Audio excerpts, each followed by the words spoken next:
The thing's now just testing for an update for some reason. I don't know why it didn't do this earlier. Yeah. Like I tested it with a lot with streaming myself, and then I now do just to test it. I'm doing it again, and now it says Cam Live 3, 2, 1. Oh, hello, this is the Omens Debates. Here we have two new contestants who will be debating on tolerance and intolerance and the efficacy of either. Now, would our participants like to give their opening statements, please? Certainly. So my name's Matt. I'm some random dude off the internet who plays a lot of games. Um, my position is based around Karl Popper's statement, essentially saying that the tolerance of intolerance destroys tolerance. So I wrote an intro because I'm very new to debating online. I'm more of a keyboard warrior. So if you'll bear with me, I will try not to be too robotic reading my opening statement. Um, would you like me to start now, Omen, or would you like to do Josh's other introduction? I would like some. I would like our other participant to give their introduction, and then we can begin with opening statements as well. Hi, I'm Sam. I'm basing my argument on George Orwell's statement, if liberty is to mean anything at all, it is the right to tell people what they do not want to hear. And I am disputing Matt's claim purely out of self-righteousness. I have a bit of a stutter, so that might be an issue, but I'm hoping it shouldn't be too much of one. Also, there might be a bit of noise in the background, so I apologize for that in advance. Will you please begin your opening statements? Certainly, sir. Okay. So, the first thing that we should notice about people is that they act in accordance with their beliefs, or in other words, they act upon their beliefs unless prevented from doing so by an external force or agent. One of those forces that prevent people acting in accordance with their beliefs is the law and the associated legislation. So the law sets the tone of the society. It permeates the culture, it reflects our values, and determines which acts we are willing to tolerate and which acts we are not. Whilst we don't have the technology to police thoughts, we do have the ability to police actions. And if we agree that certain acts result in more harm than good, then as a society, we should agree to disincentivize those acts using the force of law. After all, it is the first responsibility of government in a democratic society to protect and safeguard the lives of its citizens in matters large and small. For example, if I park someone in at a shopping center, I'd expect to cop a fine or have my car towed or some other minor legal penalty applied, even though my action is likely to cause nothing more than a minor inconvenience to someone else, if it caused one at all. Other trivial examples of where you might face the penalty of law include bringing more than one cigarette lighter on a plane, jaywalking, graffiti, loitering, playing music too loud at night, or mowing your lawn too early in the morning, defacing currency, cutting down a tree on public land, shoplifting a chocolate bar. I'm sure you can think of a million little laws that prevent people from having a negative impact on the people around them.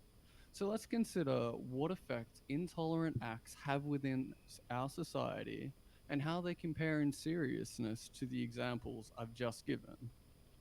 The types of intolerant acts we're likely to talk about in the course of this conversation most likely stem from intolerant beliefs like racism, sexism, homophobia, and transphobia. Beliefs which manifest themselves in a variety of ways to different degrees and harm innocent people in a variety of ways, such as psychological harm, like to mental health from bullying, verbal abuse, social isolation, which results in poor education, productivity, and even poor physical health. It gets worse. you can reach the point of having discrimination inside and outside of the workplace, assault, threats of violence, suicide. And at the really serious end of the scale, historically, we've had segregation. Well, and currently, in some places, we've had segregation and apartheids, slavery, murders, mass murder, genocides, the Holocaust, and various other ethnic cleansings. Um, think of the European settlers and Australian Aboriginals, European settlers and Native American Indians, European settlers and the Africans. You've got the Rwandan genocide of the Tutsi, the Irish, the Ireland and Northern Ireland, Catholics versus Protestants, the Troubles. You know, in Myanmar right now, there's an ethnic cleansing going on with Rohingya. The Uyghurs in China is another example. The indigenous tribes of Brazil under Bolsonaro, Sunnis and Shiites, the Israel Palestine conflicts, and Muslims in India under Modi.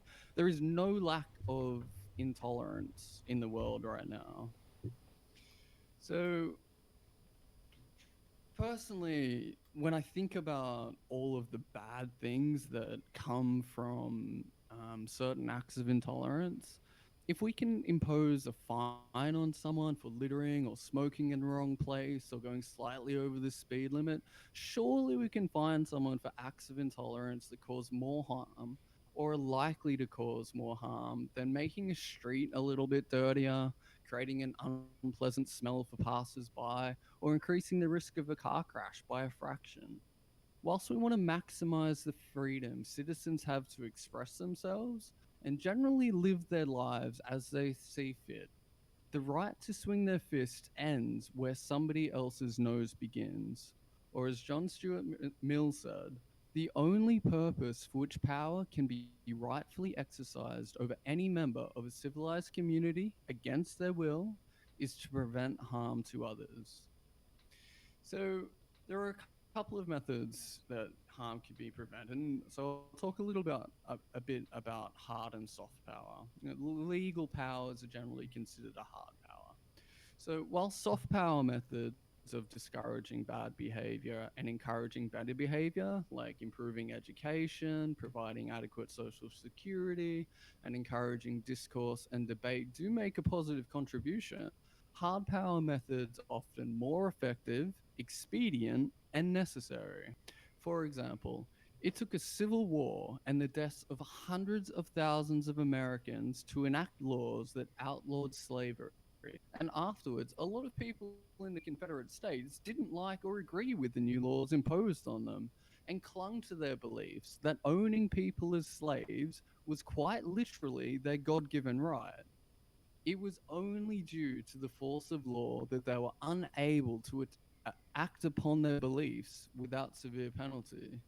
In short, we became intolerant of slavery and legally took away the freedom of people to own slaves.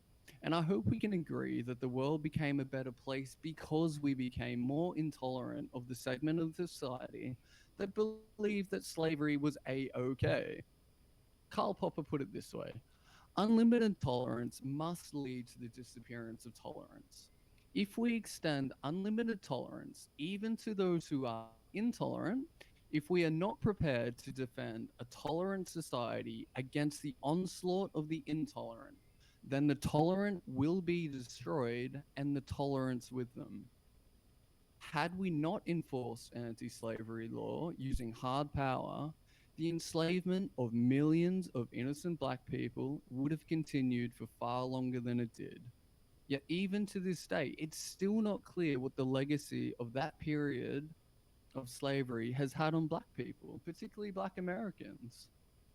But to return to present day issues and whether soft power is sufficiently effective in preventing harm to members of society, the first thing to note about soft power, in my opinion, is that it works slowly and gently.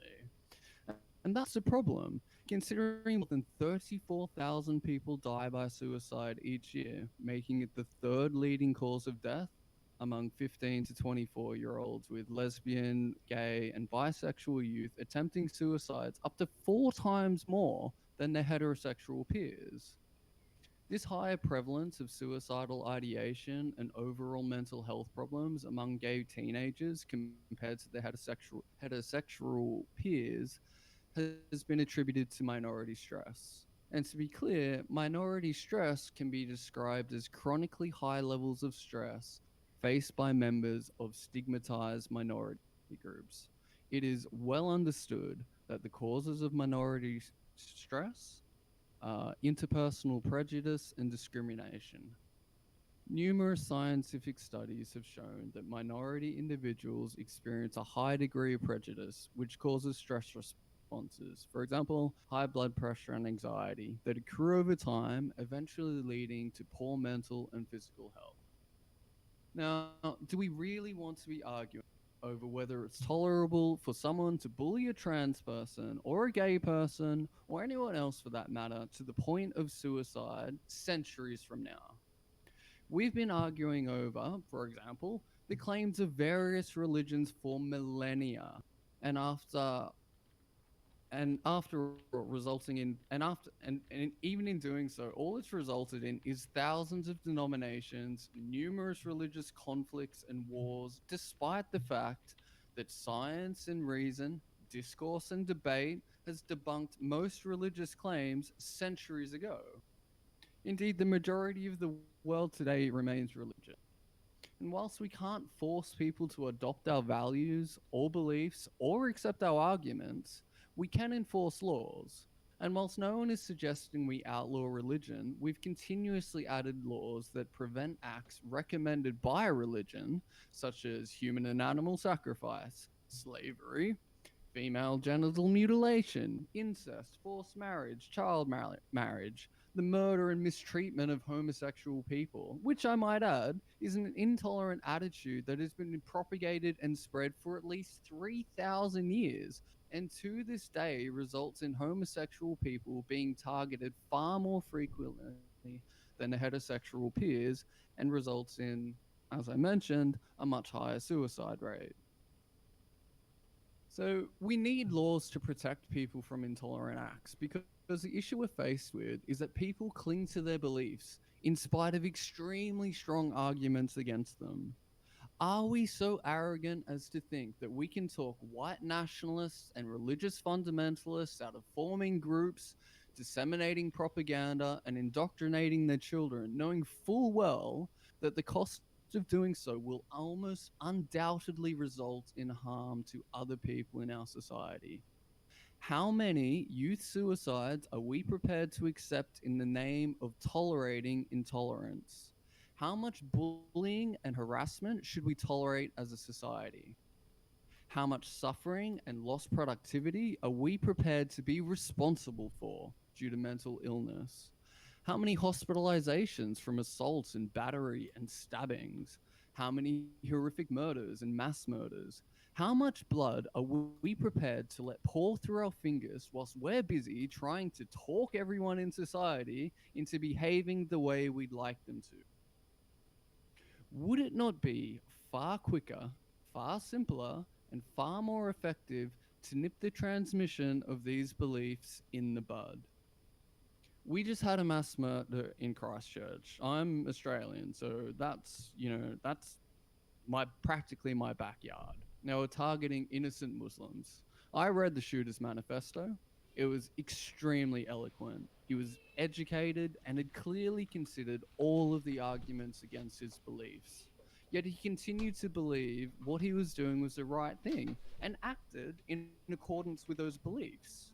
And that is human nature. We act in accordance with our beliefs. So, how do we reach the people who are impervious to rational discourse, who simply reject our perspective, our values, or our arguments, or don't have access or interest in education or being educated? Are we so arrogant as to think that we can convince anyone and everyone to behave better simply by the strength of our words? If we could, we'd have no need for wars or laws. We'd simply talk every person on earth into doing the right thing all of the time. We'd all be on a unity ticket as to what is and is not tolerable within our society, yeah? And if that proposition sounds absurd, it's because it is. Education, debate, and discourse only get you so far, which is why we need to balance freedom with protections under the law. As a matter of course, when those freedoms present Hello? a risk, Sorry, I'd like hello, to step in here. Um, certainly. the opening statement, the 10 minutes has passed, Oh, thank you, thank you. unfortunately. So I'd like our other participant to please digest the information that you've been saying so he can respond. Certainly. Okay, so my argument would be regarding your statement on littering and crimes of less suffering, that as a society we shouldn't be under the notion that merely ending suffering is for the good of the many.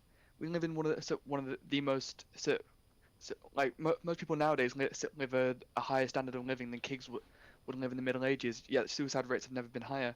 It so if we believe that merely the lack of suffering leads to a happier, healthier future, then we can prove beyond a shadow of a doubt that's not the case. So considering the misery and lack of self-worth has been propagated exponentially ever since with an improved standard of living. If we look at the suicide rates that you were mentioning, whilst frighteningly high, we should look to another case such as the Holocaust, where the Jewish people had a 0.085% suicide rate, despite being definitely some of the most discriminated against individuals in recorded history. Their lives were hell. They lived through hell. But that's the key word. They lived through it. So merely discrimination itself, it can't be the cause of all of these suicides. There's clearly more than one case, and there's a more nuanced argument that people are willing to admit, because this is an incredibly taboo subject. That's what I think this thing ultimately comes down to, taboo. If we look at Daryl Davis, a great man a black man that befriended a head dragon of the KKK, one of his greatest strengths was to overcome taboos in conversation and make them more rational. So discussion of race, he believes. He has a statement where he said, uh, so that that there was racism before Trump, before Obama, and there may be before and after, because race has always been a taboo subject. I believe that the lack of conversation about this is what causes racism. So it's so to its greater extremes. It he was able to talk down 200 men from joining the KKK. So not because he produced better arguments, but because he listened to theirs. It just merely hammering down your point against someone isn't a cure to an argument. So I could yell the statistics to a flat earther every day for every day of my life, and they maybe never be any closer to see my point of view. However, if I can see common ground between their opinions and mine, and try and find a middle ground in which to base my argument around theirs, so maybe they'd be more accepting of my beliefs and would be closer to joining it. So regarding punishment such as a fine, so the a cri- so the act of speaking a thing, it is an expression of thought, and thought is not a crime, only the first step towards committing one. So with many other paths possible to deviate towards.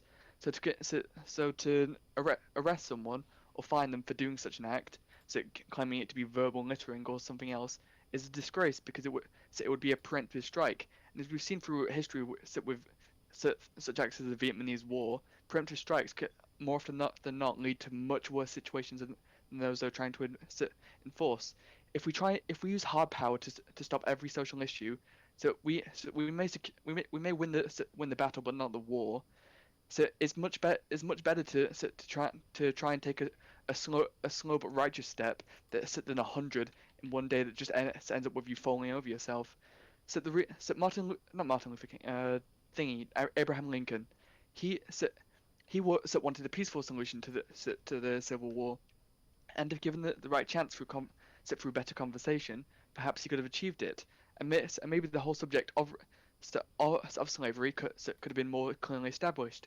But now we seem to believe that white people invented slavery, rather than the truth being that that it was them exploiting a thoroughly underdeveloped system in which people believed it was their God-given right.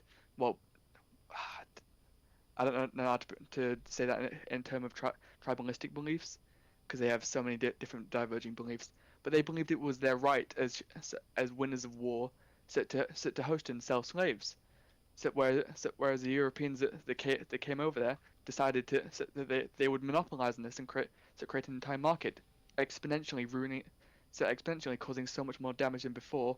However, if it could have been debated for rationality and understanding, maybe we'd have a much clearer understanding of it. Martin Luther King could have lived a much better life than he did, but so much of his life was filled with slander because so many people on his side were started rioting rather than protesting it as he'd intended. That ruined him and arguably led to his assassination. So it's much better to take one righteous step than just to force hard power. So the suicide rate among trans people is 40%.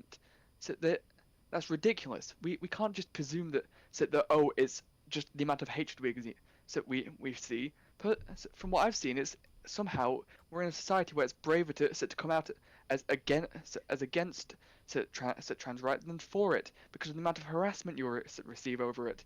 Gender dysmorphia is a real thing. And yet we try and act like it's not a thing. Just in the way of that society should accept this. We accept tolerance, but refuse to accept intolerance as well. We need criticism. That's part of tolerance. What stops the paradox of tolerance is criticism. Because it puts anything under a light in which you can more clearly see a thing. If something is to be tolerated, it is also to be argued. There's no grander than thou argument that exists because ultimately it all comes down to so this is an argument. This is someone else's argument. We should discuss these arguments to see what and move on to the future. It I think that's about it, but I'm sure more will come up when we go through the discussion. Is that all right? Of course. Would you like to respond to anything that our Sam has said? Many things, many things. I'll try to hone in. So what? Oh, okay. Yeah, sorry. I'll try to hone in on some of the remarks that you've made. I think the one that stood out to me most, well, the first one that stood out to me, or the one that stood out the most to me, probably related to saying you were talking about crimes of speech and how ideas shouldn't be criminalized and things like this. I would respectfully disagree. We have plenty of laws restricting speech. Yeah, but Anything from so a law itself doesn't make something a moral right. We have plenty of horrible laws throughout history. Just because something is a law, it doesn't mean that it's inherently good or bad. Yes, and my point is that like if the argument is that we should allow people to say horrible things to people because we should be free to speak our minds. I'm just pointing out that we don't have unlimited freedom of speech. Like we don't have So if freedom of speech is to be restricted, who decides that then? What is seen as too far? Well, society. We live in a democratic society, and Well, we how do you make democratically legislate well then how do you make it whether how a do you make it clear? particular form of speech is illegal or not is the judge in the courtroom who's read all of the legislation that has been passed through various parliaments by our democratically elected representatives. Oh, That's I think Manly has how. something to say. Hmm. Uh, No, continue on. The next time oh, okay. I signal you both, I will ask you both a question and for you both to finish up what you're saying. But Okay. please continue. I would say though, when it comes to court, a judge is biased. We've seen countless times of biased judges, And if we look at the British law, it comes down to perceived offence, which means from one judge to another, they could give completely different rulings based on their life experiences. If you can go from one courtroom to another and get the opposite sentence, that shows a flaw in the system because laws are meant to be definite. And if you leave it down to people, people are inherently biased. So if we don't if we can't decide so purely what a sentence what counts as hate speech and what doesn't, then how can we decide anything within a structured law system? Because then Well, someone could. if I could jump in there, you're correct in saying that humans are fallible, and that it is possible for judges to be biased, just like it's possible for scientists to be biased. Nobody is objective, but these people are the best people we have and are trained to deal with their biases. They go through bias training, and that, no system is perfect, I agree, but I don't think that's an argument to say that we should just throw out the entire legal system. I do believe though that it's better to have an innocent than a guilty man walk free than it is to have an innocent man in jail. I would agree with you there. I don't think that's in question, but I would also point out that, when we're talking about, what types of speech crimes there are, I'd like to list a few. We've got things like perjury, libel, slander, harassment, false advertising, the mislabeling of food and medicine, extortion, distributing The classified difference is information. Yeah, yeah. that's not that's not the that's not the the expression of one's opinion. That's manipulation. Manipulation isn't the same as free yeah, yeah. expression. And racist attacks, Racist attacks. arguably What would you describe a racist arguably attack to not. be? Okay, for example, my wife is Thai. We were in Australia. We were just walking down the street on the way to the shopping center, and how much can I swear on this channel? Omens. Hello, sorry to interrupt here, but may I ask you both a question before before you continue? Sure. Uh, What would you like to ask? What you said earlier about how the Crime Prosecution Service states what a hate speech is or hate crime is, or how you catch one. So, evidence of hostility is not required for an incident or crime to be recorded as a hate crime or hate incident. These would include hate speech incidents as well, by the Hate Crime Operational Guidance and therefore the Crime Prosecution Service. The question I'd like to ask you both is, Sam, if a government could give an objective statement of what directly constitutes as hate speech, and it's not down to subjective values of police and henceforth government, would you be okay with that? It's it would come down to what it defined as hate speech, because if it defined the expression of an opinion, so that like I know plenty of homophobes that are lovely people, they just made uncomfortable by homosexuality. That's not a crime. That's like being scared of spiders. It's an inconvenience. It's a negative, but something is a part of them. Whereas if it was to define like actively attacking someone, so to try and get them to kill themselves or remove so, or remove their freedoms, that is the only situation where I'd be able to agree with something. The only situation where freedom of speech should be seen as crime is where it seeks to remove human rights from others. What is intrinsically valuable to a human is what freedom is not what our freedom is not allowed to take. My freedom should not come at the cost at yours. Okay, now for our other participant. From what I spoke about before, do you think it's a problem for our Crime Prosecution Service to base hate speech laws into non evidence based crimes, where evidence, what I mean is this, is evidence is not required? Do you think that should be fixed, where there should be a direct, objective statement of what hate speech is? So I'm going to point out that I'm not a lawyer, and I'm also Australian. So my experience with the law regarding hate speech, I'm going to speak from a perspective of the Australian law in regards to the threshold of evidence. This can be a tricky one, but not always. A lot of attacks can take place in public with witnesses, and therefore there would be evidence of this. From eyewitnesses. It may not be it may not be material evidence, but it certainly is evidence.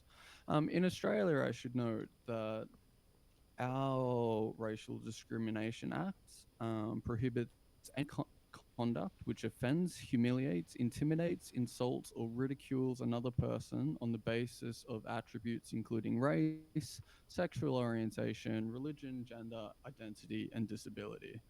And for a complainant to come forward, they can't just come forward and just random and like just go, yeah, that guy, he hate crimed me, he hate crimed me. No, there's a legal threshold that must be met. I don't know what it is in the UK, but I can tell you in Australia, we I am not aware of this being a large issue. The vast majority of cases that come through this, as my understanding, a lot of them do get thrown out. They do get tossed out for precisely the reasons that you talk. It's a little bit.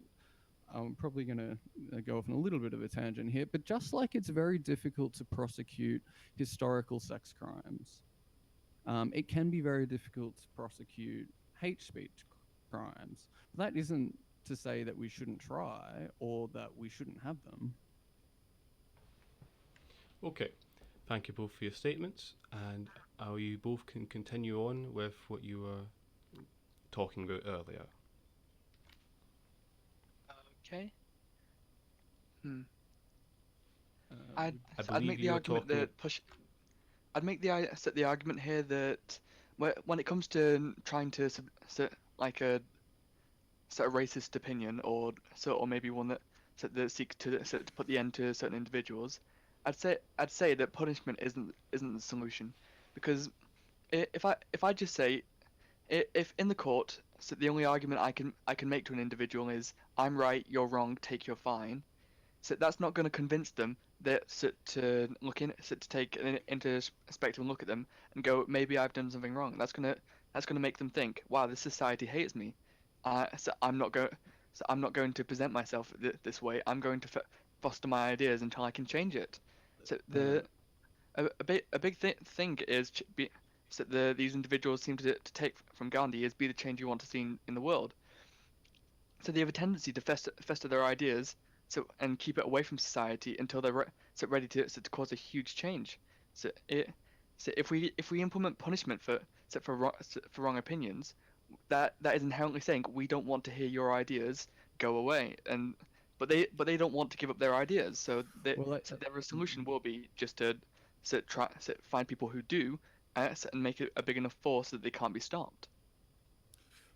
I think I'm just going to put it out there that I'm not suggesting that we criminalize people's opinions in any way, but I do think there is a distinct difference between having an unpopular opinion and some form of, um, you know, perhaps racially based attack, some What do you mean homophobic by attack, based though? attack.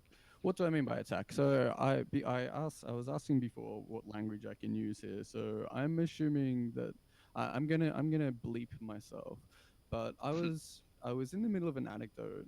My wife is Asian, she's Thai, and we were in Australia just walking to the supermarket, and some random I'm going to say dickhead,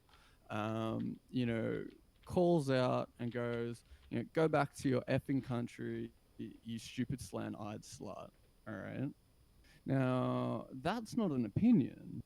would you agree with me that he's not expressing an opinion? He's essentially giving her a command and attempting essentially to um, do psychological damage. He's not, having like a rational discussion about, immigration or anything like that. His only purpose was to do as much psychological damage as he could. Would you agree that that is not the expression of an opinion? It is, in fact, simply a psychological attack. I think it would be both because his opinion is that she doesn't belong here. However, I think the solution to him not doing that again wouldn't be. Aside from a punch in the face. I don't think that would work though because No, me either, it sadly. if so because so if we've seen movements But what like.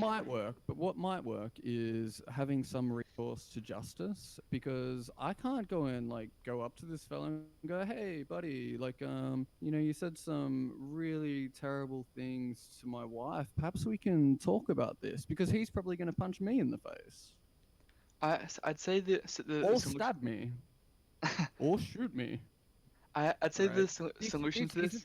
This wasn't a person that was in that to my eyes was in the mood, let's say, to I think have a friendly discussion about the presence of my wife in our country. I'd say that in the moment most certainly wasn't because he was just there to harass her. But I would say that there's He never been was. there's never been a person who's lived their whole life completely unable to have a conversation. And I'd say that like certainly sometimes like there might be a day when I wake up and I just don't want to have a discussion with someone. So if they say Yeah. if The, they say want to talk about religion, I'll just tell them to get what I don't know, yeah. just fuck off, I the guess. point the point is that really was you could maybe argue in some way that it's kind of an opinion. It's kind of an opinion, but mostly it's an attack. Mostly his intent was not just to express his opinion. What his goal appeared to be psychological harm. And you were speaking earlier about, yeah, well, we don't know exactly why people commit suicide. You mentioned the Holocaust and the low suicide rate. And I agree with you that there are many factors involved in why people commit suicide. However, numerous scientific studies, links in the description, are able to isolate those variables. That's what science does. It's excellent at isolating variables. And we can say with a high degree of confidence that this type of behavior towards minority groups has a profound impact on them, and a profoundly negative one. Now, I don't know about you, but I can't think of a single positive outcome of a single positive thing that's come from racism and sexism and Yeah, homophobia but and that's transphobia, that's right? because it's systemic from fear. But the thing is, both sides are scared of the other. We're scared. So as a society at large, we're scared of racist. We're scared of Hitler. We are terrified of the Nazis. That is something we've held Well, ever since can, viewing the Holocaust. I'd say can that like the response to their fear of us isn't fear in return. It's to try and rationalize what they're doing and to correct it. We need to see these people as not as fools, not as monsters, not as evil creatures. We need to see them what they are, just people. Maybe not the best people, certainly not. They're terrified, but we need to see them as what they are, just scared people acting on scared opinions. We need to try and rationalize with them, talk to them, and convince them otherwise. If not, we're just gonna end up either we're gonna hit them or they're gonna hit us, and so in the end, all that's gonna cause is more violence. Yeah, so if those people are open to being educated and having a rational discussion on the topic, like if they're capable of that, then great. But not everybody is, right? I'd say And not I'd all the also time and though. I I'd say and I would also disagree that it's not a matter of fear of. So you mentioned fear. Like, I would say that certainly a lot of people fear a return to where racism is openly spouted again, like it was during the Holocaust. It was completely normal. Racism was completely normalized, as it was throughout a fair chunk of our history, right? I don't think many people want to go back to a time where it was perfectly acceptable to spit on I don't, again, an N word, or call someone an N word, or a porch monkey, or any number of horrible things, right? Now, I understand that, some people feel oppressed by the fact that they can't go and say these types of things to people. But I think we have to balance protection and freedom, right? I think, And I think, and I yeah, think, but I think a preemptive and strike is the wrong approach though. If I'm we not saying it's not a preemptive strike. It it's, is a if we go response. It is a response to a behavior. It's a response if to we an action, right? So I'm all if with you in agreeing that rehabilitation is better than retributive justice, right? Like, Mhm. retributive justice is the last resort, and we Yeah. should aim to be able to rehabilitate these people where possible. But in the same way that if somebody goes and steals my car, or assaults me, or a friend of mine. I'm old enough to remember when homophobia was really bad, right? I know your age, and I don't know what the culture was like in England, but one of my best friends, his name was Alex, was bashed bloody on the streets of Newcastle, which, yes, is the sister city of Newcastle on Tyne Mhm. in England, right?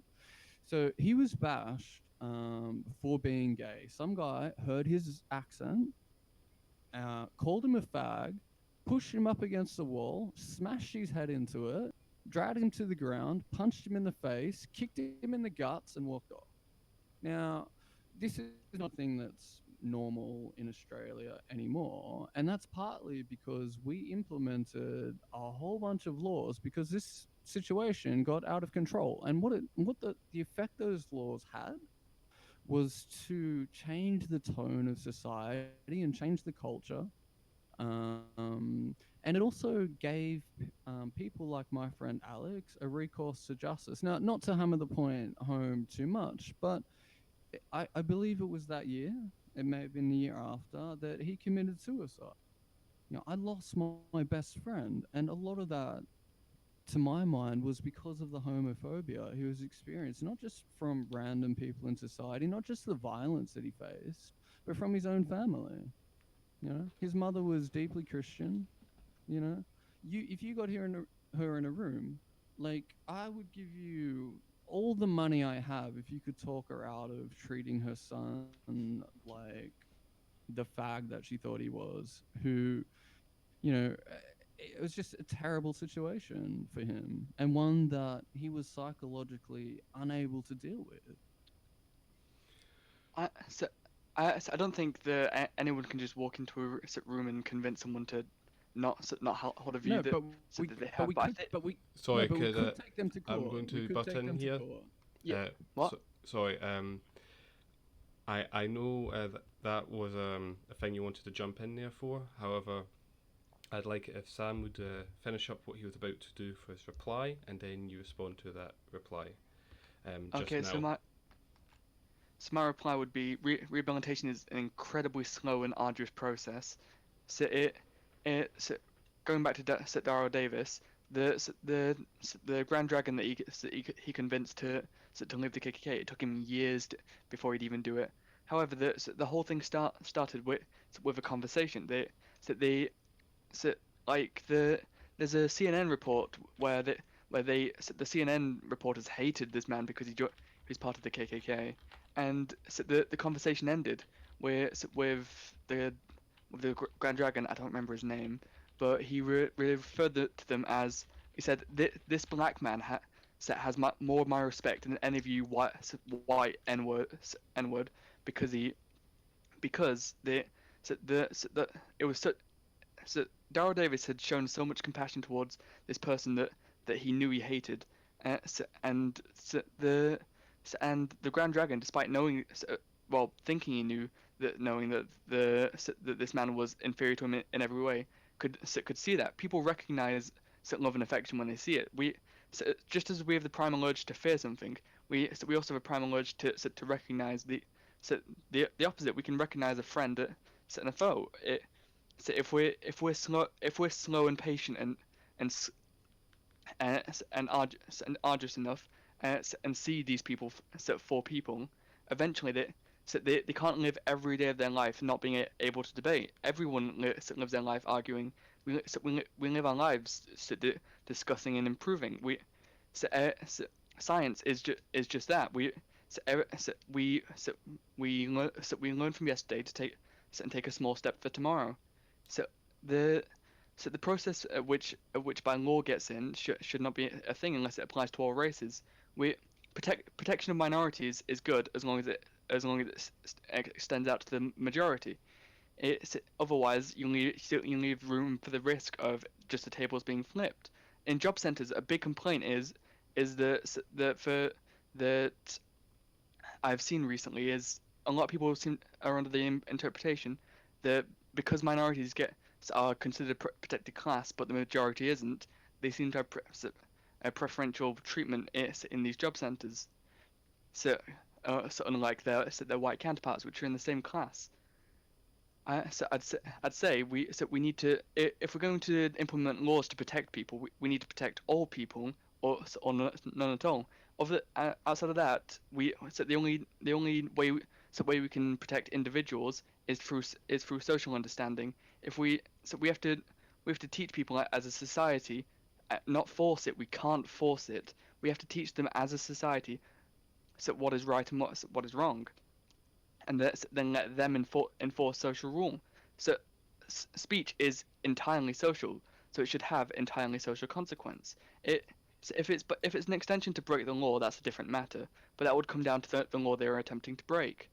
So harassment isn't only through speech. Harassment can be through a number of different ways. But the reason that it's not an anti-free speech law is because freedom of speech it isn't the cause of it. It's a method. It's a method of which to cause it.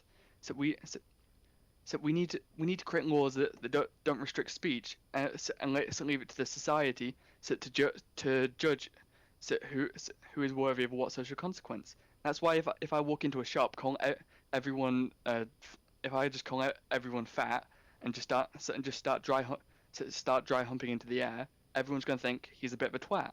Whereas if I walk into a room and and start complimenting people, I'm more likely to be liked because that's social consequences.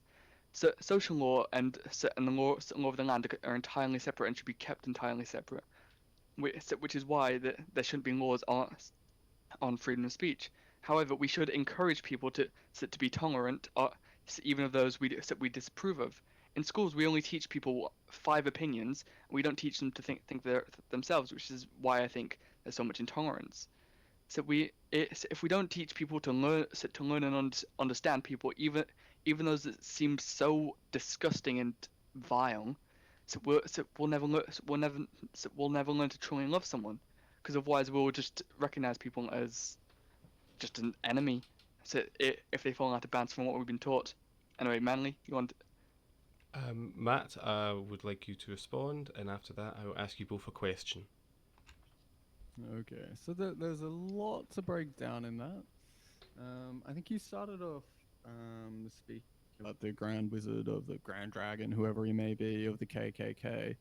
And I will absolutely come to the party and agree that you can find cases where someone who was dead set in their beliefs, someone who you wouldn't imagine could change those beliefs, did have those beliefs changed. But I think that's cherry picking. I think you'll find like far, far, far more examples of where discourse and discussion has failed. I think one reason why that story stands out is because it stands out, where it's not the norm, right? So You also talked about, whether minorities should have different forms of legal protection. Like, I would just point out that, like, different people within society have different needs, and those laws should address those needs.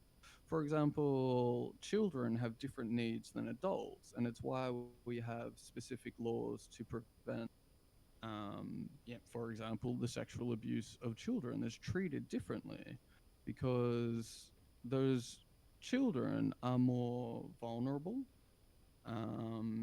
and they're at a higher risk. So I don't think it's at all strange that we have laws that protect particular groups of people at all.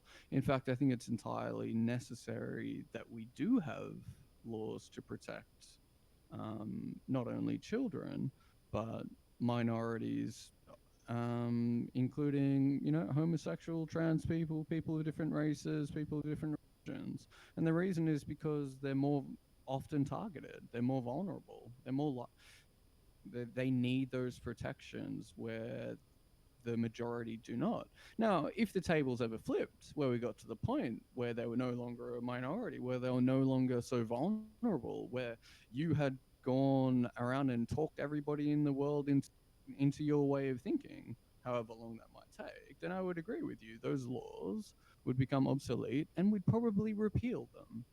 But until we get to a point in society where we have talked all of these people around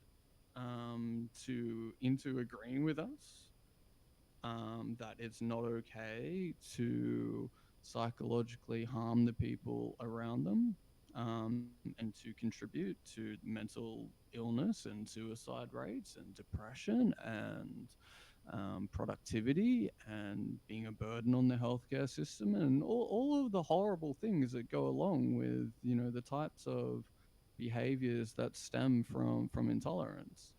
Until then, I think we need a better solution than, trying to rehabilitate these people. Rehabilitation's great, if you can do it. Anyway, so the only other thing I Matt, share I know. is Sorry, um, no worries. I'd like to ask you both a question now. I'll start off with Matt here. Tell me, do you worry that if we do allow, well, we continue to allow, since we already do have them in most countries, I believe only America and one other country in East Asia does not have hate speech laws.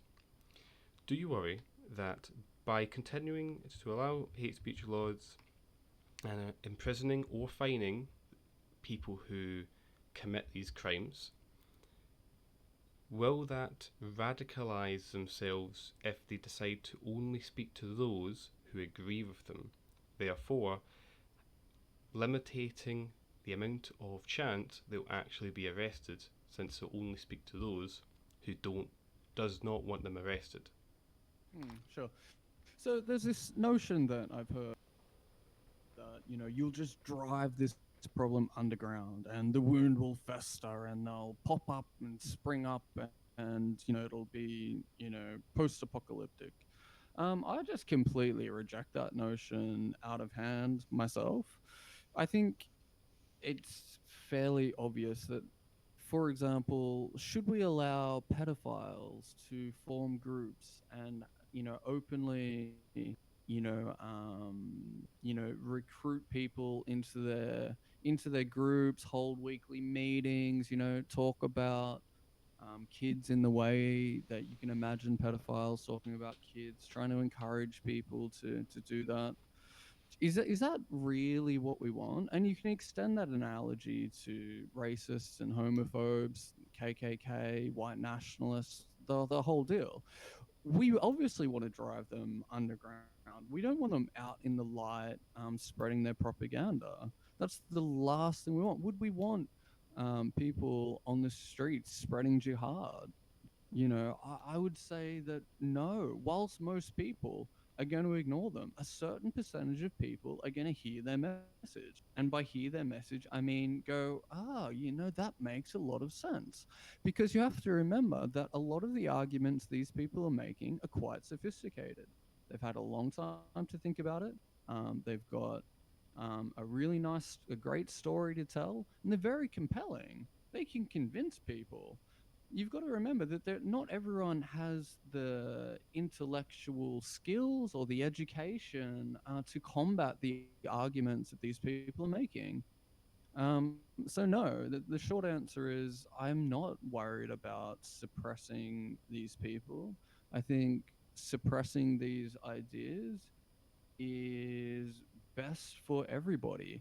Making them feel like they are not part of society, it's not a bad thing.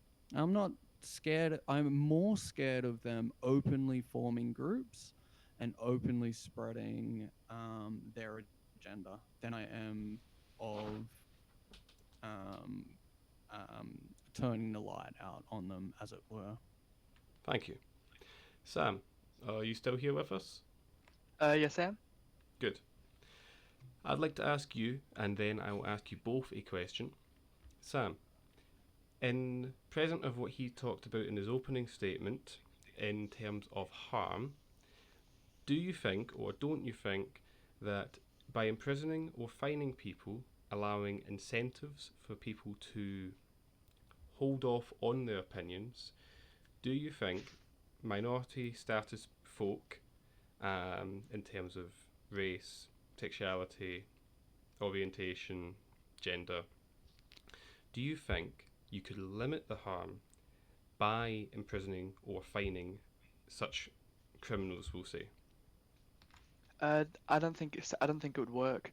So personally, because if we look at pedophile groups at the very least, Matthew mentioned, pedophiles are one of the most hated groups in the world, and they pop up left and right. The reason that that we don't hear about them talk, like we can't find out who's a pedophile, is because they're so scared of hiding it.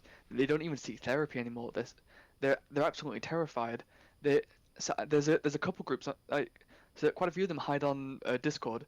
So I know of a couple such as the Cute Room where where they've convinced themselves they're in the right, but they also know that if they ever show up, that they will be just destroyed.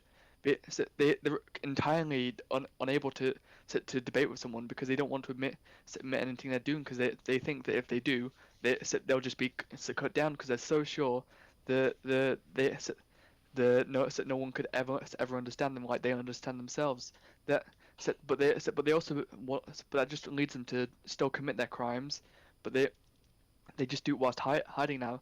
So they go into social forums. They convince people, they dox them, and they just they do it in such a more horrific way rather than seeking help. But so like because they believe that society's got it in for them. For if we just to assume that punishing them will stop the debate, and just to say, oh, we need to take their platform away, that doesn't work. And honestly, I find it patronizing to think so, that that we're so sure that some idiot's just going to wake up one day, hear someone talk, and go down the route of Nazis. So I think just societally, it's just insulting to human intellect to be able to rationalize someone's argument. The so it if someone debate doesn't define a winner, but if we can understand that, and we understand and if we teach the intricacies of debate, we can, that will certainly do a lot more good than just locking them up. Because as long as we can debate and criticize, and put something under scrutiny, society will come to a consensus opinion. A group that has been shown to be wrong won't grow. Like flat earthers aren't growing right now. Neither is Antifa, because so be because from what we've seen, they when they debate, they can't hold up a candle. They can host some interesting ideas. Like flat earthers are quite fond of the idea of Immanuel Kant's assumption of doubt, but where they fail is where it comes to the argument that why does one false make yours, why does someone else's wrong make yours right, which is why they just aren't growing anymore. And if we look at Antifa, they have just been smashed every time they've been debated because they can't justify their violence on other people. So if we hold these people to account for their with social debate, we can reveal them for their actual wrongs rather than just assuming it. It's a lot harder to hold an opinion based on just saying believe it than it is to look at tons of evidence for time and time again. Okay, thank you for your answer. I'm going to ask Um, you both. may, oh, may I respond to that quickly? Um, these personal questions are more to be specific to one's answer, but after I ask you all some shorter questions, which will just be short yes or no's, then yes, you could counter that if you wish. Okay. Okay, so first off, for your opening statement, for what your answer was, Sam, would you tell me that in 2015 the far right and far left, or alt right or alt left, whatever you'd like to say, do you think they increased in 2015, or do you think they were hiding and just came out in 2015? Yes or no? I I believe originally it was a bit of both because certainly the far right has been hiding for quite a while now, but both sides towards this point, people were you're aware of the bell curve concept, right? Yes, Sam. Sorry. Yeah, I know you have a lot to say on this. However, if you could please shorten it to like a short yes or I'll try and no. keep it short. Thank you. Oh, I think it was quite a few of them were hiding, but quite a few have had joined when at least for the left wing, whereas I think the right wing was mostly hiding and slowly gaining over time. Okay. And in 2018 to or 27 to 2018 to 2020 nowadays, do you think that number has dwindled or increased or stayed the same I believe at the very least it's starting to decrease. Looking for at both look sides or a specific side? uh, specifically, I I think with the change of leadership in Labour, it's going to start the left wing is going to start decreasing, but it might stay the same over in America or increase. Whereas for the right wing, I think that they're just like that. So pretty soon they're going to start slowly dwindling as they slowly rose up. Okay, thank you. Now that we got out the way, I'm going to ask Matt and Sam a specific question. Have any of you ever heard of Frank Friedel? Or Frank Friedel? I don't think so. Matt? I don't think so. Okay. What, in a yes or no format, Matt, do you disagree with having anti blasphemy laws, such as what you might find in Austria or Pakistan, Saudi Arabia? I strongly believe speech where it does not, impact a person. For me, I think everybody should have the absolute right to speak blasphemy and to speak blasphemous things. Um, and that's partly because it's targeting a belief and not an intrinsic, part of a human being. Thank you. Sam, do you believe we should have anti blasphemy laws? I believe anyone should be able to express any opinion about any religion, Is that all? as long as it's not I want to kill everyone that's a Christian or something along those lines. I hope we can all agree that would be a bit spicy, Bit too far. spicy, too spicy. Okay, what I'd like to ask you both is this: do you think Frank Friedel, who's a sociologist, he's notorious for quite a lot of his cited work. However, in this terms of free speech, he's known for saying hate speech is the secular equivalent to blasphemy. Do you, Matt, agree or disagree with that statement? And just go for a yes or no, and then we can talk about it after Sam's answer. I disagree entirely. Okay. Sam, do you agree or disagree with that statement? Hmm. Do you want me to repeat it? Oh no, I heard the question. I'm just because outside of yes no, it's more. It depends what kind of hate speech because it's such a broad term. But in the sense of disliking a certain race, I'd say it's definitely it's definitely something you could draw parallels between. Okay. Now, thank you for both answering the questions. Matt, would you like to go off his previous statement and counter that, or would you both like to talk about about the questions I've just asked you? I will address the point that was made previously, but very, very quickly, and then continue with this. Of course. I'd just like to say, you mentioned that pedophiles don't have any outlet to discuss their problems. That's simply No, not true. they do have an outlet. At least in Australia, if they were to go and see a psychological professional, they are guaranteed the right to privacy, and they are able to talk about their thoughts and their feelings, whatever that may be, and I, they're guaranteed that right to privacy, so long as the therapist has no reason to believe that they are going or they are intending to assault or rape a child.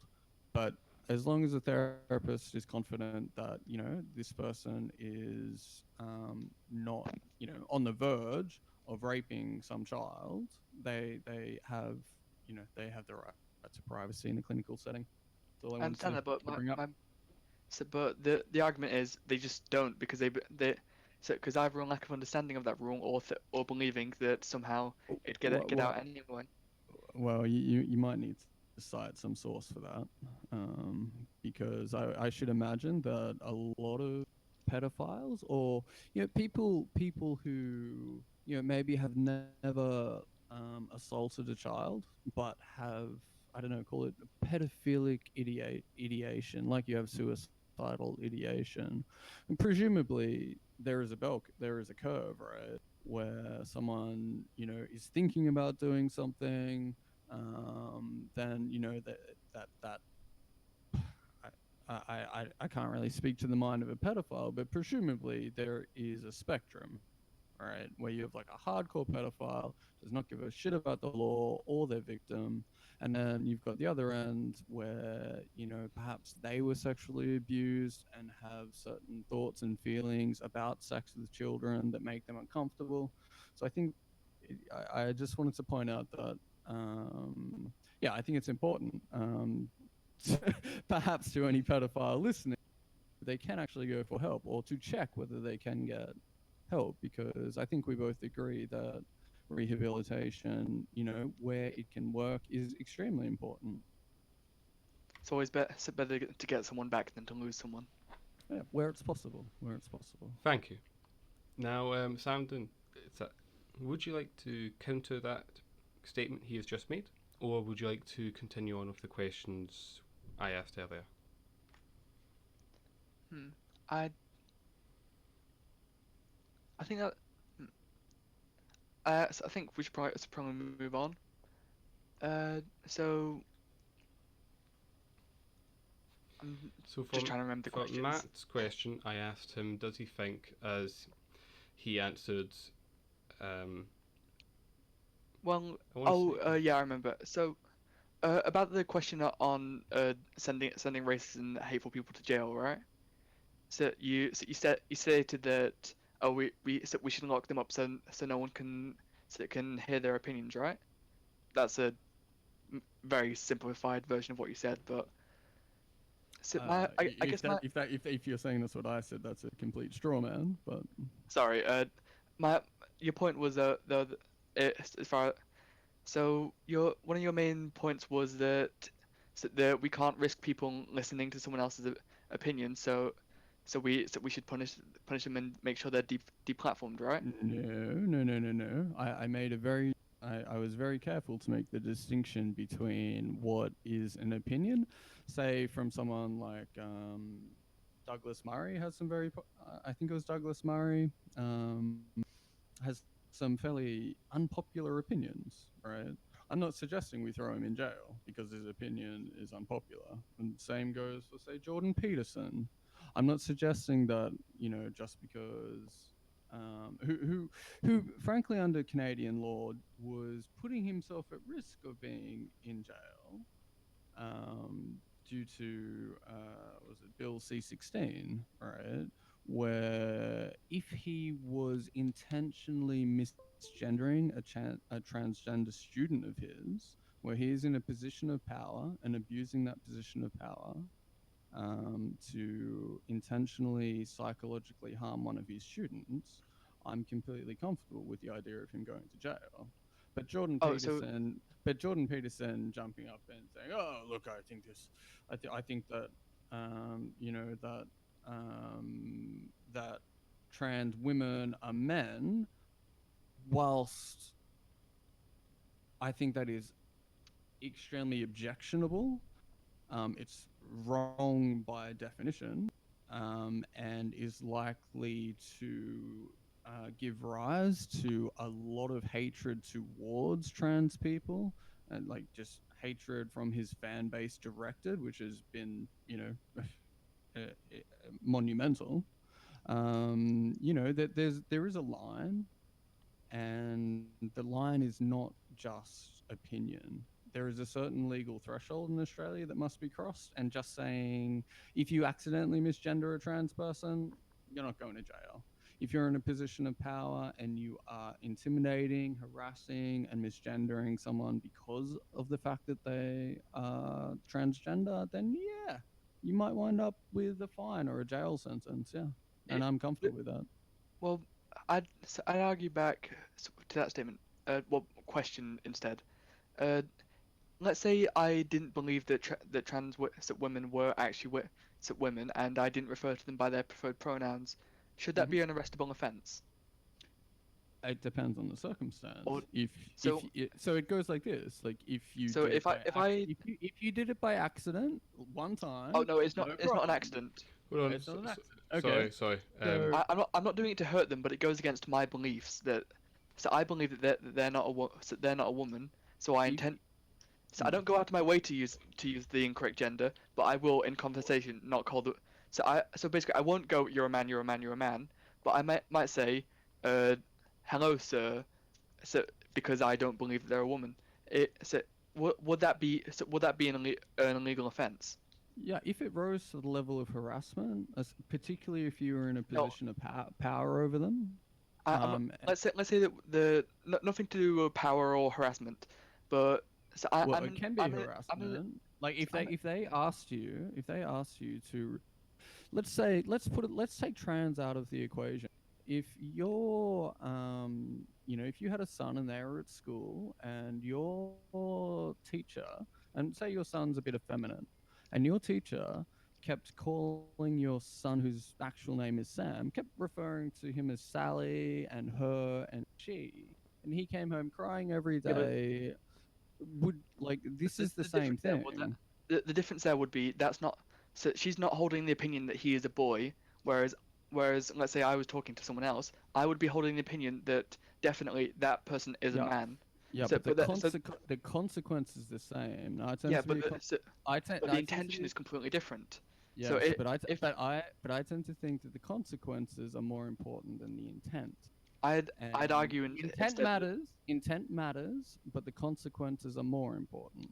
And I it's would be why in I would be under the interpretation that uh, there's a term so for example, there's a like if term you look that at manslaughter and murder, right? What is the difference? The difference is intent.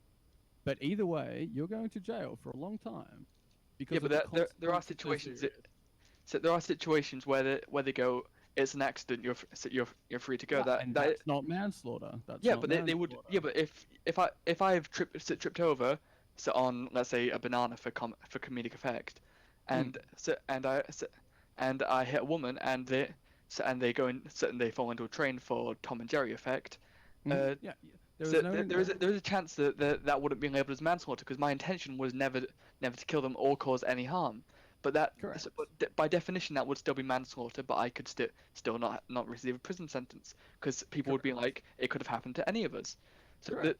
but that is But actual you intent, are whereas manslaughter, intentionally misgendering a trans yeah, person in your but example, that is right? but So you have that comes down to my belief. intentionality. You have That, intentionality. Manly Right? wants us to stop. Mm. Sorry, everybody. I see both of you are getting a little passionate on this conversation. Okay. How about I would like to we can sum up that question you were giving each other there and the answers you're both giving. We'll go on to the question I asked earlier on the blasphemy, and then I'll ask you both one more question. Okay? Is that fine Okay. with everyone? Sure. Mhm. Okay, so on summary of what you were saying, Sam, is personally, if you did not believe in a certain person's gender identity and you did not want to say it, then you So do they not. cannot force you. That you believe it is respectful to do it, but you do not want the Yeah. government to force you. Yeah, there should be no law to demand that you call someone by their preferred pronouns. And That's basically the sum of my argument. they can intentionally, you are allowed to intentionally go by, we'll say their biological sex, if you want to call them a man when they identify as a woman. And Yeah, if I'm doing it to harass them, that's a different matter. Like if I just go, haha, Atari attack helicopter, of course, that would be, harassment and laws are already a thing we but have. that's a separate issue. Okay, continue. I'd just like to point out that it it wasn't my intention is just too easy an excuse. Can you imagine how pharmaceutical companies might use that? Oh, I believe my medicine worked, and what it made you sick? It wasn't my intention. Well, Oh, that's because but that comes down to science then. I hit someone with my car. Oh, that wasn't my intention. Oh, That I'm would so be sorry, that officer. the intention that the difference there I'm would be that sorry. I didn't intend to break Manly, the do you speed want to take limit. over? Yeah, I didn't You just intend said to stop. break the speed limit, officer. Oh, sorry, I didn't hear you. Oh, you texted it. It's in the chat.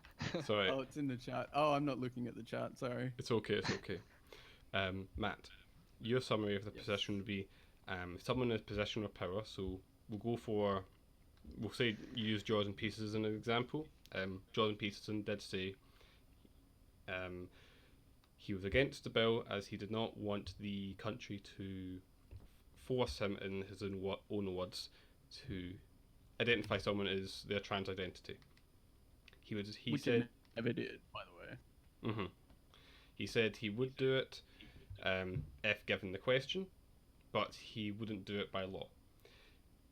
People in positions of power, such as psychology professors, do you think they should be fired or fined, imprisoned if they are intentionally not going by that person's identity? No, because there's a third way that people like Jordan Peterson, apparently deliberately refuse to acknowledge, and that's genderless pronouns. Jordan Peterson, or anyone else for that matter, is under no obligation whatsoever to use a gendered pronoun. You can use they, their, theirs, them. You could use their name.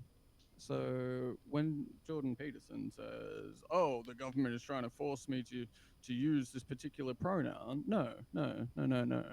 He's just basically doing a bit of what do you call it, sleight of hand, Okay. I not and pretending like he couldn't use a genderless pronoun or just the person's name.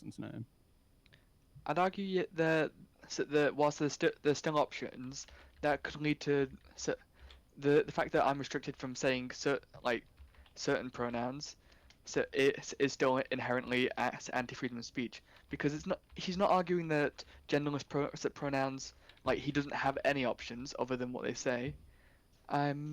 So he's arguing that he's restricted from certain ones, even despite whatever his intentions may be. He, he's And that's he's also he's also restricted from calling his students niggers and any other racial slur you can think of. Yeah, but What is different about the fact but like let's say he might honestly believe that one of his students is, I don't know, a rapist, and if he goes around calling that person a rapist, he might honestly believe that's the case. But if that person, it's still the difference not there was that would fine. come under slander law, not the demander of gendered pronouns. That would come under a different law. Yes, it would come under a different law. My point being that it doesn't really matter what Jordan Peterson believes to be true. That's not what's at issue. What's at issue is the effect that it has on the student. I, End of story. I'd believe that people should always have the right to say what they believe, and should, and At the if it cost of somebody else. At the cost. I believe that offense is not a human right. However, freedom of speech is. So I'd like you're to stop in. What? Sorry, Oh, both of you. Matt, would you like to finish what your comment was going to be? And after that, I'm going to ask you both a question. Yeah, I'd just like to point to the numerous scientific studies that point to minority stress as a significant cause of suicide, depression, and a mental illness, and allowing people like Jordan Peterson to misgender their students, for example, contributes to the deaths of people that you and I may well know and love. And I don't think that having bigots having the right to run their mouths however they like, just because they happen to believe something to be true. The right to swing their fists ends at somebody else's nose. Okay. Um, I know you want to respond to that, but I think we should move on to a new question. Um, okay. so we'll move on to the other question which was asked earlier, which was, is hate speech laws the secular equivalent to anti-blasphemy? Who would like to start? Do you want me to? Or... Oh, do you want to? Okay. Well, I'm just, I question about the question really. Of course. Equivalent, like in what sense? I mean, we're talking about two very different things here. Blasphemy is absolutely to do with the like religion, whereas hate speech has to do with the intrinsic qualities of human being. One is about the intrinsic quality of human beings, and one is about fairy tales. Okay. We'll go by this. I'm just wondering, in what manner are we asking are they equivalent? Of course. To specify what I mean by this is anti-blasphemy laws, or giving out blasphemy, such as saying this, for example, Muhammad, the great prophet of Islam, by someone saying he was a paedophile. Whether or not someone wants to debate that, that's not the topic. If someone says this, this would be blasphemous to the Islamic faith. Correct? Would you both say? Definitely. Yes. Okay. That would also be offensive to the religious person in question if they heard it, correct? Correct. So, if someone being offended by their blasphemous speech of someone speaking about Muhammad or Jesus, such as maybe saying Jesus was gay or Jesus was communist, some people have said, if someone says something so blasphemous, if that person deems it so, do you think that is similar to people being offended to hate speech, or is that a different parameter we're speaking of? Yeah. If I may, no. This idea that we're trying to offense, like those on the left trying to criminalize offense, is just a red herring. It's never been about offense. It's just a red herring by people who are generally on the right wing of politics. Nobody's worried about offense, and I think you find most left wingers are absolutely, totally fine with offending people. If you've ever debated one online, you'll probably notice that they're fine with offending people. Um, the thing that differentiates blasphemy and hate speech laws, like I said before, is not the level of offense. I would go so far as to say that if you were harassing a Muslim person to that rose to the level of what is legislated in hate speech laws. You mentioned there's only a few countries without them. If your level of harassment rose to that, and we're using anti-Muslim slurs and blasphemy in order, specifically in order to psychologically harm that person, I think it would rise to the level of hate speech. But if you're, again, like I was saying about Jordan Peterson, you're just someone just saying horrible things, it doesn't quite meet the what I would consider an acceptable legal threshold to impose some sort of legal penalty, because the social penalty is not very high. There'll be a lot of people who would get right behind that, and it's why we need legal penalties for some things. Just off topic. Thank you for your answer. Sam, on the question of is blasphemy the secular equivalent, going by the specification I gave, do you disagree with what Matt said? Yes, I do because uh, Matthew said the left wing don't want to ban offence. Yet in Britain, that is actually the definition of what hate speech is. Under the law, you can be arrested if someone feels offended, but so the specific line is perceived intent to offend, which is what has led to numerous jailings in Britain. There's a woman who was arrested for saying to a man, "Have a gay day," and then was put into jail for wasting police time after she didn't open for them immediately. There was a man who was arrested for having a flag that said "fuck the Tories," uh, so, and if you look at one of the most famous cases, Count Dankula, do you know who that is, Matt? Is that like count? Maybe. Um, uh, Count Dankula or Marcus Meekin. Sam, would you like to explain who he is, or would you like me to do that? Uh, so, I'll do it. Marcus was a relatively small channel for a long time. He's a Scottish YouTuber, but he posted a video where he taught his dog to. So basically, the context behind it was his Oh yeah, girlfriend had. to give a Nazi Yeah, salute or something. Yeah, yeah. yeah, but the context behind it was his girlfriend would constantly mention how cute her dog is. So he wanted to as a prank, to make his dog do something disgusting, so she wouldn't find him just so cute. So a lot of people found this to be comedy and had no intent behind it.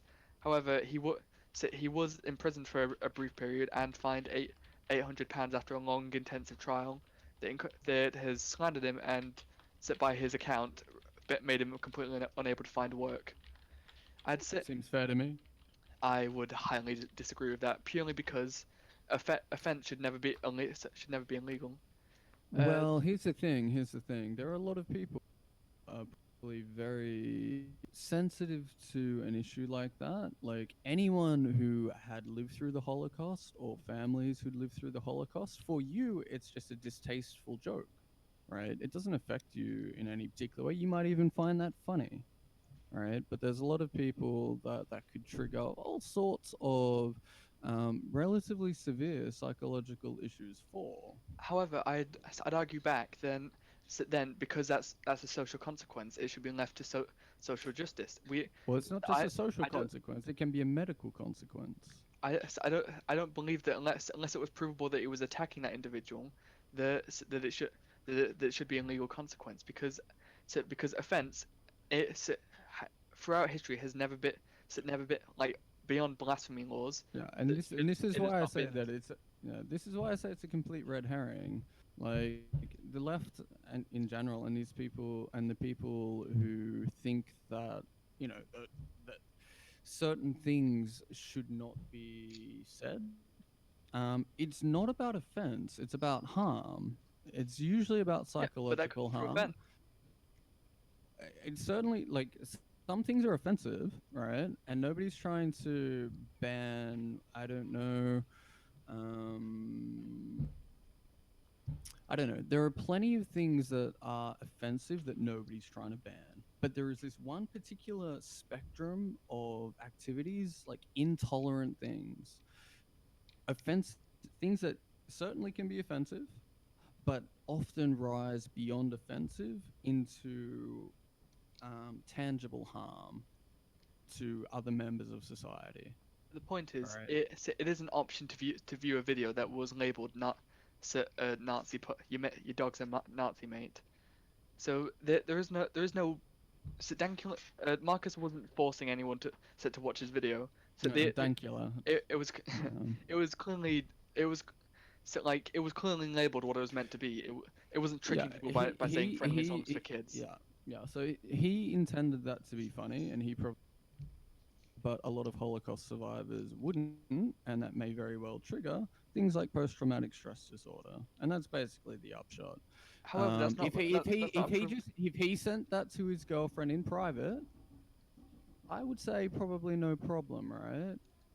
he is, however, a But comedian. the fact that he put something out that into the public sphere, I think changes the dynamics and the legal situation. So he is, however, a comedian, and comedians have been known to take on incredibly controversial topics. Like I've seen, And they should be given some leeway. Absolutely. yeah, because there's been people have talked about human trafficking, people talk about rape, people talk like I was watching this one video from a while back that they got quite a lot of flack, about a man just discussing quite openly just saying men probably just should probably own women again seem like a pretty good deal. And that got a lot of flack, but it ultimately it didn't mean anything because everyone knew that he was doing it for the sake of comedy. So Yeah, comedy, mm. Look, my understanding is that a lot of these cases get thrown out. People do have it in their heads. There's a large segment of the Western society that thinks that a lot of these things are not tolerable anymore. They're not willing to tolerate this anymore, and there is now legislation and to back that up. Now, that does result in some number of people creating frivolous law cases. And this is the case. Like I don't deny that in any way. But these frivolous law cases get thrown out more often than not, as they should, right? There is a certain legal threshold that really needs to be met. For someone to cop, the legal penalties that we're talking about, and we can argue about where that line. But that's the upshot of where we're at in society at this in this day and age. I think where exactly that line is. I think for some people that it's quite. Oh, Omen, you have something to say? You can finish off that statement you're going to make, and then Matt, if you want, you can make one more response, and then I'm going to ask you all some short questions. And then after Okay, one more back and forth, we'll begin with final statements. okay. I'd argue that for the sake of comedy, unless again it comes under harassment or some other legal case, so someone trying to actively hurt someone, for the sake of comedy, you should be allowed to bring up any case because otherwise you state that this thing is something no one can joke about, and it becomes similar to a blasphemy law. Like a lot of people might like it's arguable that you could cause someone to have post-traumatic stress when it comes to religion back in the Middle Ages, considering how brutal some of the cases around that was.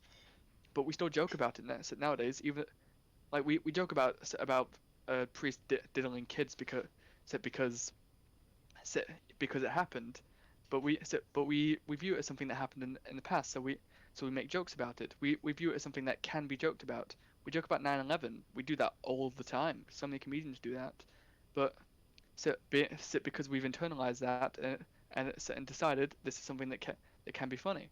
But what we should never do is arrest someone over it. If someone made after the Christchurch shooting, there's already been jokes about that, and some people aren't okay with that yet. But that should be left down to social consequences, not legal ones. There's some people that still aren't okay with telling 9/11 jokes.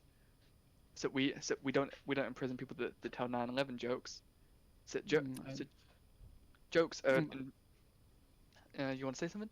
yeah, I'd just like to point out that, like, I think I already agree with you. I think you're preaching to the choir. Like, I think that comedians, journalists, even to some degree, and hate these words coming out of my mouth, to some degree, people like politicians, have uh, need a slightly broader range of expression for various reasons. So I think you're kind of preaching to the choir. I'm not arguing that comedians shouldn't be able to make jokes. I'm saying that there is the potential for people to say, ha ha ha, I was joking, and just get off scot free when really their intention was not to be funny. Really, their intention was to, cause harm and distress to people. Saying, Well, ha ha, it's a joke is not always good enough. intention is Okay. an incredibly hard thing to prove and should be and should It is. by definition be something that's And hard to it's prove. it's why it goes through the courts and to Yeah, be judged by but someone qualified to do so. Okay. Thank you both for your answers. Now I'm going to give you some shorter questions. okay. Matt, is hate Yes. speech morally unacceptable? I'm sorry, could you repeat that? Is hate speech morally unacceptable? Morally unacceptable. Am I too quiet? No, no, no. I've heard the question. I'm just considering the philosophical implications.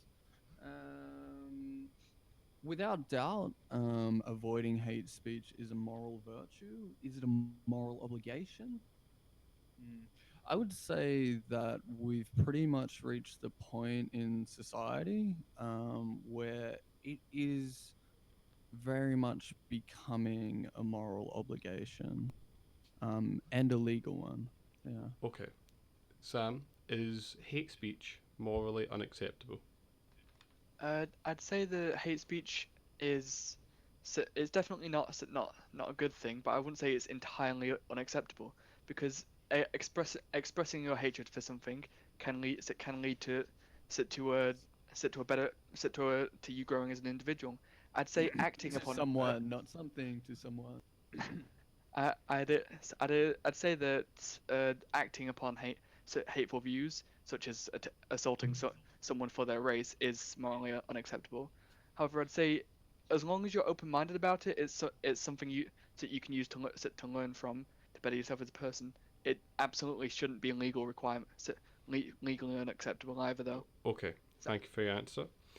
Now, do you think you both would agree? Do you think you both would or will agree on what constitutes as your opinion on what hate speech is? Not what a legal definition is, but if you want to go by such as vilification offence or dramatic bullying and harassment of individual or group, do you think you could both agree on what hate speech would constitute?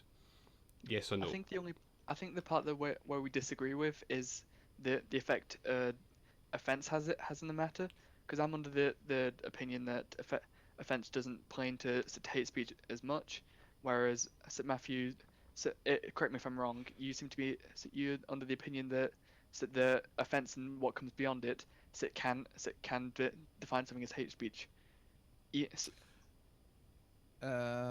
So I think that all hate speech is offensive, but I don't think just being offensive meets any legal threshold, and it certainly doesn't meet my personal threshold for something that I would want to legislate against. I think it's extremely important that we are able to give offense.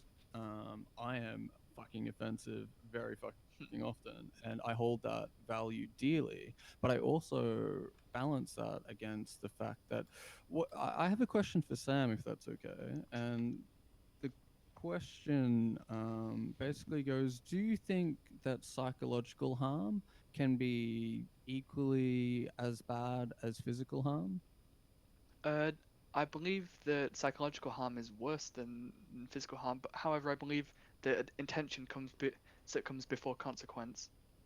Okay. Okay.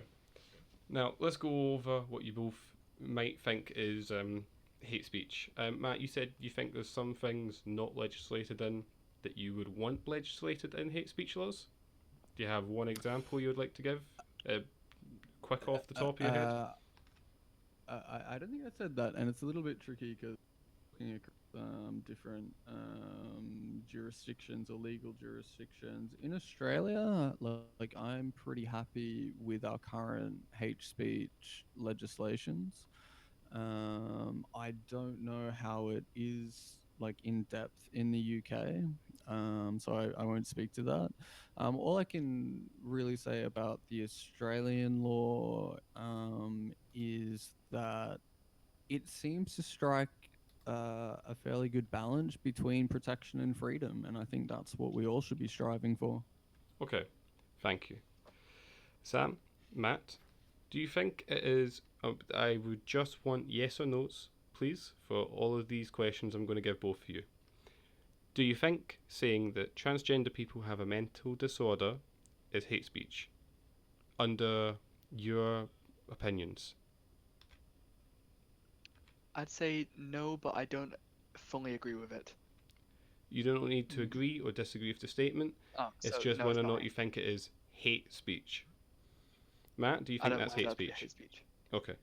I don't think there's enough information and context to answer either yes or no. You can say unsure as well. I would say there's not enough information. Okay, not enough information. Do you think it's hate speech to say illegal immigrants should be deported? Yes or no, Matt? Or not enough information, unsure. I would say that no, I don't think there is any universe in which that would be should be considered hate speech. Sam? I would agree with Matt. Okay. Do you think it's hate speech to say that homosexuality is a sin? I'm Or gonna we say, can say, if you're not religious, you can say, is it wrong? We'll say, even. is it wrong to say that? It's wrong in every single way it's possible to be wrong. Sorry, not mean it's Um, being wrong. I mean, is it hate it, speech to say it's either a sin or wrong in general? it certainly could be. Yeah, I'm not. If you said it once, maybe not. If you constantly, were attacking a vulnerable member of society, someone who was gay, and telling them that, and basically using that to harass and bully them, then yes, that would be part of the legal case for hate speech. Okay. Sam? I think it would come down to if an individual's view on sin, like if you view it to be just hate the sin, love the sinner, then no, that wouldn't be hate speech. But if you view it as like, oh, you're gay, you're of the devil, that's definitely hate speech. So I'd say ambiguous. Not quite sure what. Okay. I'll dish out one more question to each of you, and then we'll go with final statements, if that is okay with both of you. Mm-hmm. Matt? Sure. Alright, thank you. Yeah. Do you think controversial speakers, such as the popular and controversial Milonopoulos, the Ben Shapiro's, Jordan Peterson's, Brett Weinstein's, should they be, in your opinion, not deplatformed or platformed, or do you think colleges should have the right to restrict their platform on their colleges slash universities?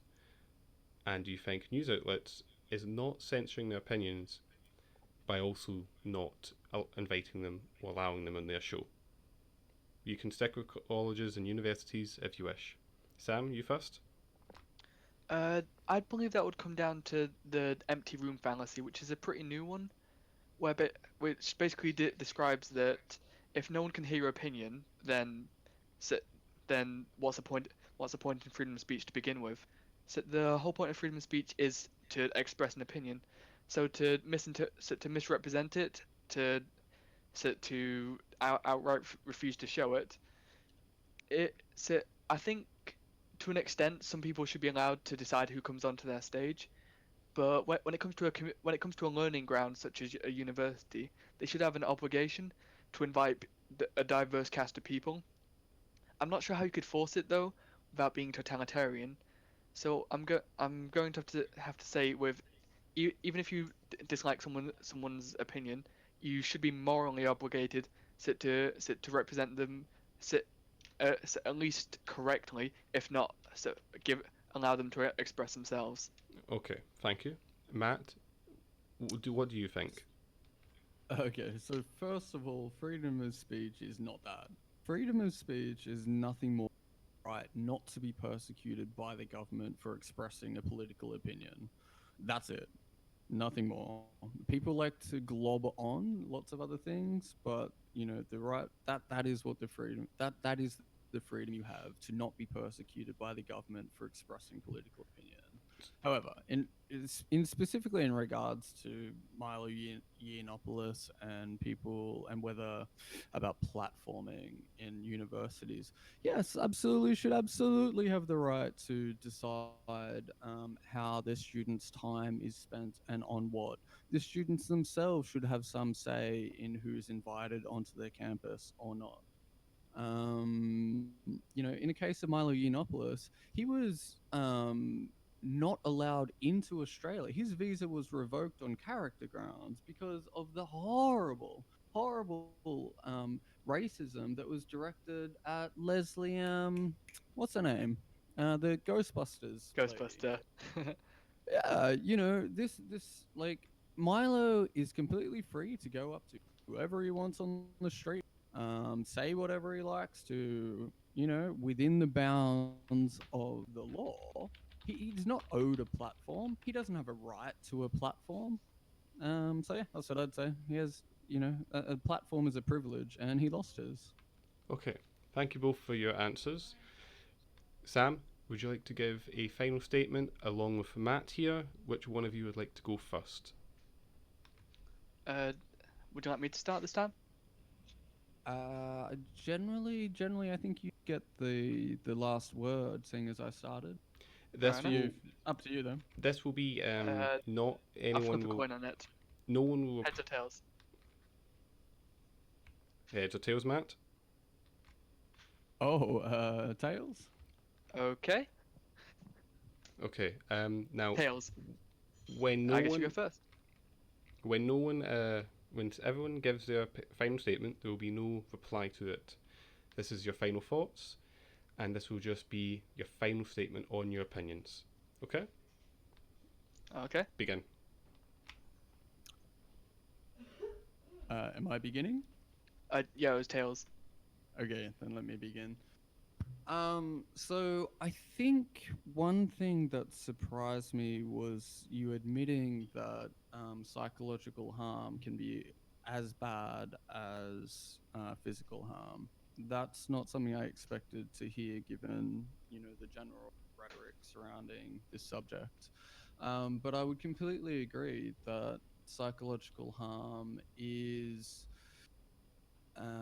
very dangerous. It's insidious, and the fact that the further you go back in history, the more acceptable it was to be openly racist, to be openly homophobic, to be openly transphobic.